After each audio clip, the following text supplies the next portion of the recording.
इस कहानी की शुरुआत में हम एक लड़की को देखते हैं जो बहकर समुद्र के किनारे आ चुकी होती है और वो अपनी जब होश में आती है तो वो अपने आप को एक अनजान आइलैंड पर पाती है और साथ में उसका साथी भी उसके साथ बहकर उसी किनारे की ओर आ गया होता है और वह काफी घायल भी होता है। वो उसकी मदद करने के लिए उसके पास जाती है पर कुछ वक्त के बाद उसकी साथी की भी मौत हो जाती है और अब जिन उस अनजान टापू पे अकेली पड़ जाती है। वह काफी घबरा जाती है। उसके बाद वो अपनी साथी की डेड बॉडी को ही छोड़ आइलैंड की ओर चली जाती है। उसे वहाँ कुछ सामानें मिलती है जो एक फैमिली की होती है। वहीं अब रात हो जाती है और साथ में बारिश भी होने लगती है। जिन बारिश की पानी को पीने के लिए स्टोर कर लेती है। अगली सुबह जिन की नींद खुलती है और वो अपने खाने की तलाश में किनारे की ओर जाती है। वह देखती है कि बहुत सारी छोटी मछलियां किनारे की ओर बहकर आ गई है और उन छोटी मछलियों को बटोरना शुरू कर देती है। तभी उसे एक बड़ी मछली दिखाई देती है जिसे देखकर लग रहा होता है कि उस बड़ी मछली को किसी बड़े क्रिएचर ने अपना शिकार बनाया हो। वहाँ उसे बहुत तेज बदबू आ रही होती है जो उसी के ही मरे हुए साथी की होती है। जिसके बाद वो उसकी डेड बॉडी को वहाँ दफना देती है। अगली सुबह जब वह उठती है तब वह देखती है कि किसी ने उसके साथी को उस गड्ढे से निकाल कर खा लिया है। वह पूरी तरह से डर जाती है। अब उसे भी एहसास हो चुका होता है कि इस आइलैंड पे कोई खतरनाक जानवर है जो उसे भी मार सकता है। इसलिए वो अपनी सेफ्टी में एक लकड़ी को नुकीली कर अपने साथ रख लेती है और पूरी रात उस जानवर के इंतजार करते हुए सो जाती है। अगले दिन जैन को समंदर में एक लगेज दिखाई देता है जिसे लेने के लिए वो समंदर में जाती है। तभी वहाँ उसे पानी में कुछ हलचल दिखाई देती है। वहाँ पर उसे गहरा काला गड्ढा दिखाई देता है। वह पानी से तुरंत निकल जाती है और फिर लगेज में मिले ड्रेस को वह पहन लेती है। वहीं रात होने पर जैन लगेज में मिले सामानों को चेक कर रही होती है। तभी वहाँ उसे कुछ फोटोज मिलते हैं जो एक किसी फैमिली की होती है। तभी वहाँ ऊपर से एक प्लेन गुजरती है। जैन उस प्लेन को सिग्नल देने के लिए फ्लेयर गन चलाती है लेकिन वह प्लेन पास हो चुकी होती है और जो फ्लेयर गन की जो बुलेट होती है वो वापस से नीचे गिर रही होती है। तभी उसकी रोशनी से समंदर में उसे एक क्रिएचर दिखाई देता है। यह देखकर वह काफी घबरा जाती है और वहां से भागते हुए एक जगह छुप जाती है। वही क्रिएचर भी उसका पीछा कर रहा होता है लेकिन क्रिएचर को जैन नहीं मिलती। अब जैन को पता चल चुका होता है कि इस टापू पे एक खतरनाक क्रिएचर है जो रात होने पर समंदर के उसी काले गड्ढे से बाहर निकलता है। सुबह होने पर जैन वहां से निकलना चाहती है क्योंकि वो अगर वहां से नहीं निकली तो वो क्रिएचर उसे भी मार डालेगा।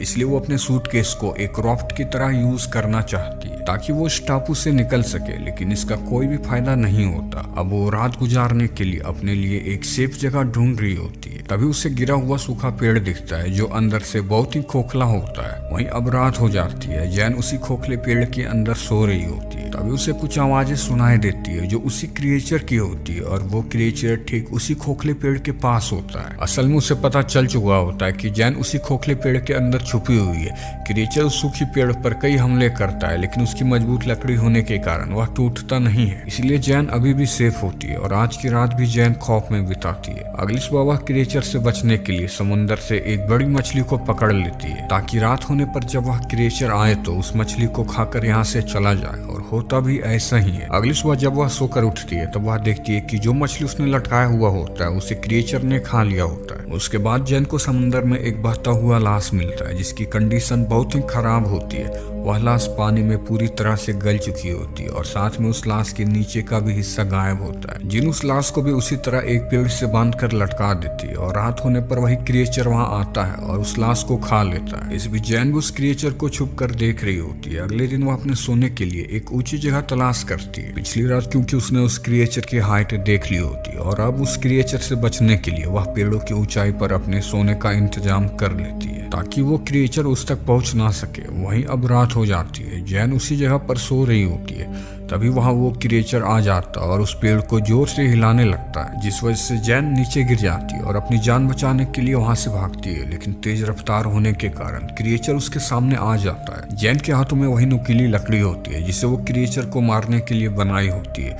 वो उस लकड़ी से क्रिएचर पर हमला कर देती है और क्रिएचर जिससे कि थोड़ा घायल हो जाता है और वो जैन को अपने से दूर फेंक देता है और वापस पानी में चला जाता है। वहीं सुबह हमें जैन को दिखाया जाता है। उसके पैरों में वही क्रिएचर के पंजों के निशान होते हैं। उसके कुछ वक्त बाद उसे पानी में कुछ दिखाई देता है जो उसी के ही साथी होते हैं। वो किसी न किसी तरह सरवाइव करके इस आइलैंड के पास आ रहे होते हैं। वो उन्हें देखकर काफी खुश हो जाती है क्योंकि कई दिनों बाद उसने किसी इंसान को देखा होता है। वो उन्हें बताती है कि इस आइलैंड पर एक मॉन्स्टर जो हम सबको मार डालेगा। हमें जितनी जल्दी हो सके यहाँ से निकल जाना चाहिए, इसी में हम सबों की भलाई है।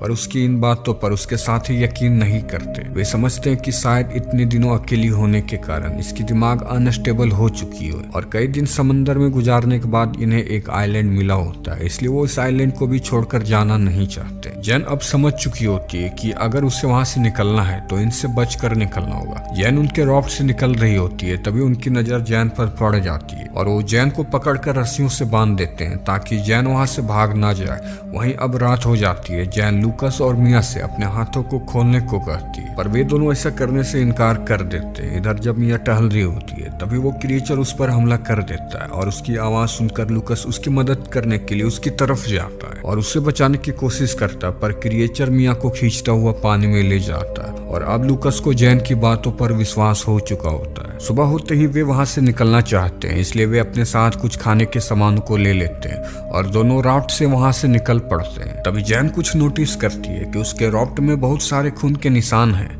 जिसे देखकर वह समझ जाती है कि इन कुछ दिनों में दोनों सरवाइव करने के लिए अपने ही किसी साथी को मारकर खाए होंगे। लेकिन उसे वहां से निकलना होता है, इसलिए वो ज्यादा कुछ सोचती नहीं है और वहां से जाने लगती है। वही कुछ दूर जाने के बाद लूकस को पानी में कुछ हरकतें दिखाई देती है। तभी मोस्टर उसके राफ्ट पर हमला कर देता और जैन को अपने साथ ले जा रहा होता है। तभी लूकस उसकी जान बचाने के लिए पानी में चला जाता और जैन को वह छोड़ करके लूकस को अपने साथ उसी ब्लैक होल में ले जाता है। इस बीच जैन अपनी जान बचाकर पानी से बाहर आ जाती है। अब जैन समझ चुकी होती है कि इस आइलैंड से निकल पाना बहुत ही मुश्किल है, इसलिए जैन डिसाइड करती है कि उसे उस मॉन्स्टर को मारना ही होगा, नहीं तो वह पूरी तरह से उसी आइलैंड पर फंसी रहेगी।